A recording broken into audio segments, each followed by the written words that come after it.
I'm Burniston, the designer of Pop-It-Ups products for Elizabeth Craft Designs, and today I'll be teaching how to make this. This is the assembly video for die number 1202, the Iron Fence Pop-Up. So what's really great about the Iron Fence is that it is a fantastic flat die as well, but you also have the little pieces you need to make it into a cool arching pop-up when you want to use it that way. Nothing that says it has to be for Halloween. It is part of the Halloween collection, and the packaging shows Halloween, but you can definitely use it for other themes.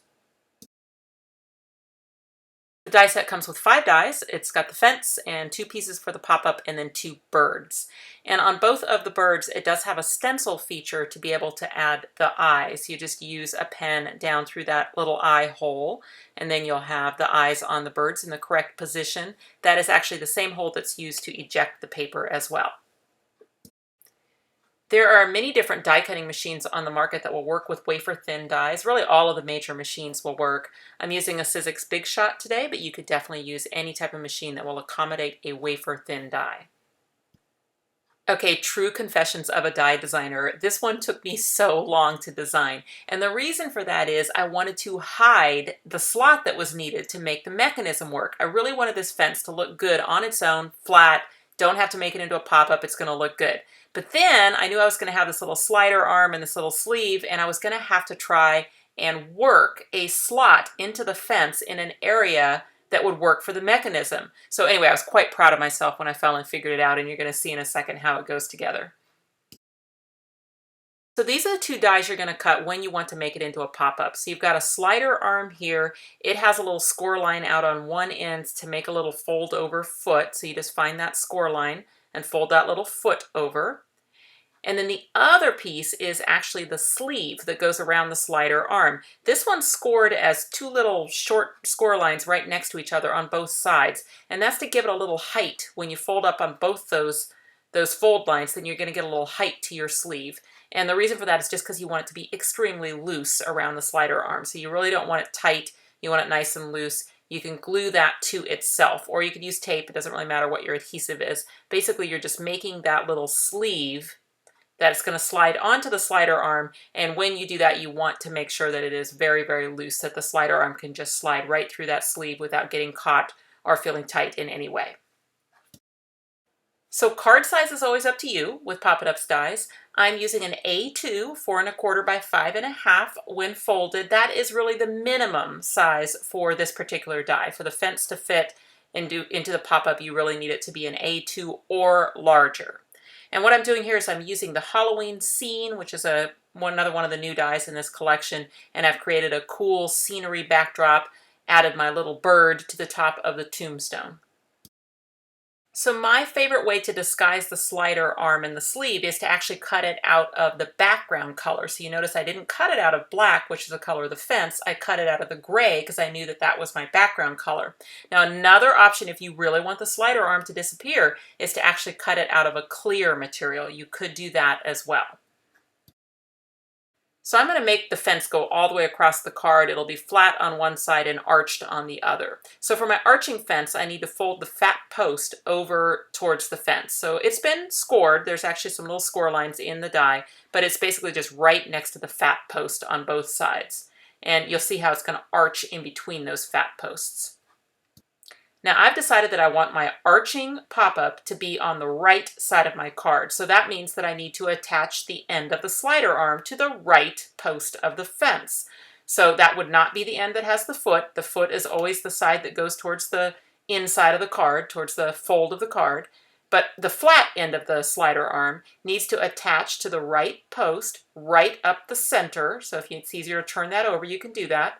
My sleeve is onto the slider arm. It's important that the sleeve is on there before I get the slider arm attached to the other side. Now what I do is I put that little foot right through that little triangle hole in the fence. So that's the part I'm proud of. See, because I didn't have to put a slot in the fence. I just designed it so that there is a hole right where it needs to be for the foot end of the slider arm. Now the slider arm's going to fold down over the fence and towards the middle. So see how what it's done is it's kind of coming up and hooking back towards the inside of the fence. And where the adhesive goes is actually on that top part of the foot now. So it's really important that you fold it over towards the inside of the fence before you add the adhesive. So then the adhesive goes there on top of the foot, and the left post is going to fold over and into that exposed adhesive. So just take that left post, fold it right over and into that exposed adhesive. It does not have to be glue. You could have just as easily used tape or a glue dot. But when you open that left post, you're going to see what happens. The fence is going to arch up between the two posts. Now I've got a working pop-up, and I can go ahead and install that inside my card. Now the only place that gets adhered on the fence itself is the back of the left fence post. So that's the only place on the fence itself that I'm going to add adhesive, is right there to the back of the fence post. And where that's going to go is just to the left side of the fold. So basically I want the fold that's on the fence post, which is to the right side of the fence post, I want that right in the fold of the card, so that opening and closing the card is going to open and close the fence post. So now you can see how this works. Don't worry so much that it's going to pick your whole fence up and flop it over. We haven't actually attached the sleeve yet. The sleeve acts as an anchor, so it's going to be glued down on the right side of the card in a position that will anchor the slider arm so that the whole fence can't lift up and over and go to the other side like you just saw it do. So I've got a sticky sleeve here. I'm going to bring my arching pop-up over to the right side where it's going to end up, kind of get it in a position I like, reach in there and just press the sleeve down. Now, where does it go? It really honestly doesn't matter that much. I tend to kind of keep it more towards the right post just because it's a little flatter through there, but it really does not matter. You can just reach in there and press the sleeve down, glue it to the back of the card. That's what's going to anchor that fence. For my scene, I think it would be cool to have that fence actually extend right through the left side of the card as well. I will do that with adding a flat fence. For that, I'm going to cut off that right fence post, the big fat one, so that I can just butt that fence right up next to the fence post on the left side of the card and glue it into position. And then I'll just cut off whatever portion of the fence hangs off of the card. Since I've used a black fence, it's actually easy for me to just take a dark marker and go in and color the end of the slider arm where it comes through the fence and is attached on the front of the fence. It really helps disguise it so you don't see it as much. Another option, of course, would have been to use a clear slider arm. And then I also decided I wanted my fence to extend all the way to the right side of the card when the card is open, so I needed to add just a little piece of fence to the background.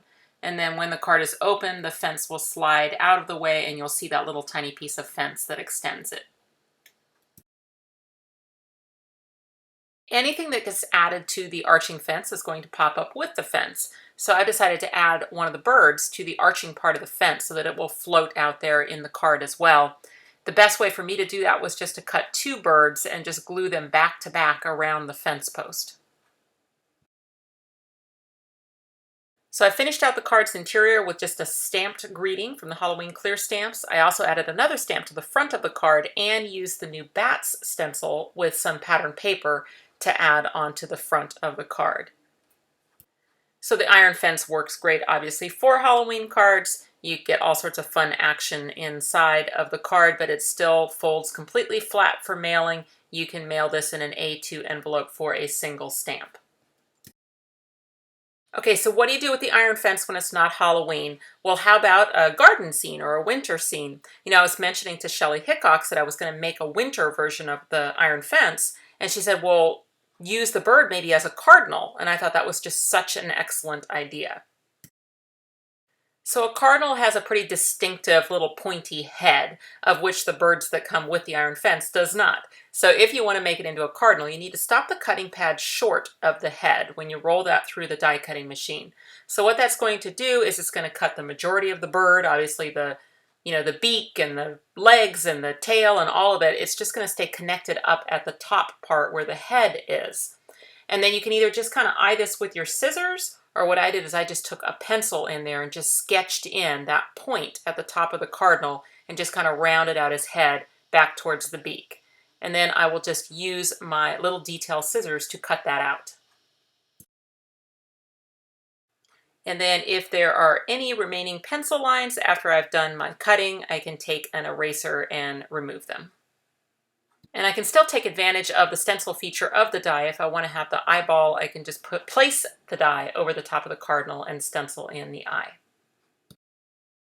On the earlier Halloween card, I attached the slider arm to the right post because I was having it arch on the right side of the card. But for my winter card, I'm going to have the fence arch on the left side of the card, so I would attach the flat end of the slider arm to the left fence post. Foot comes through the little triangle, and you always fold that foot back towards the center of the fence before adding the adhesive on top of the foot. Then the fence post, the big fat fence post, comes across, folds over, and attaches to that exposed foot. And now you'll see that it is arching up. So in this case, it's going to be a fence that arches on the left side of the card. So for this card, it's going to be the right fence post that gets glued down just to the right side of the card's fold. So what I need to do is I need to add adhesive to the back of that fence post, the big fat fence post, and I want that to attach just to the right side of the fold. Now, one way to do that would be to leave it folded up, just line it up until it's in the fold, and then close the card against the exposed adhesive. So that's another way to do it. Once the fence post is attached, what's going to make the fence not be floppy anymore is attaching the sleeve.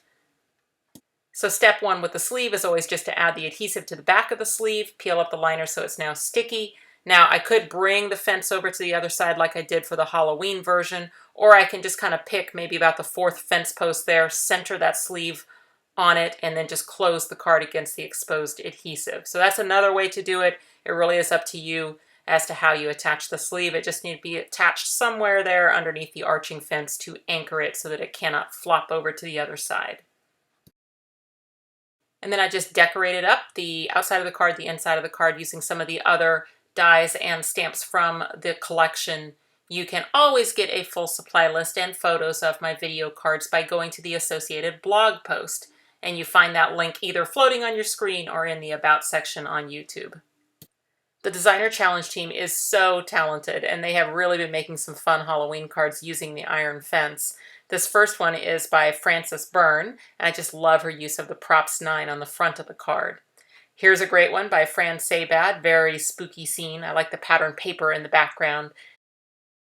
The bat on this card by Shelley Hickox actually spins as the card is open, so this is a fun technique. She also incorporated the iron fence, and then Shelley also made this spooky card that's a tri-panel card and features the iron fence inside the card. And then Kelly Booth made this adorable card using Midnight the Bat and Whiskers the Cat along with props 9 and the iron fence.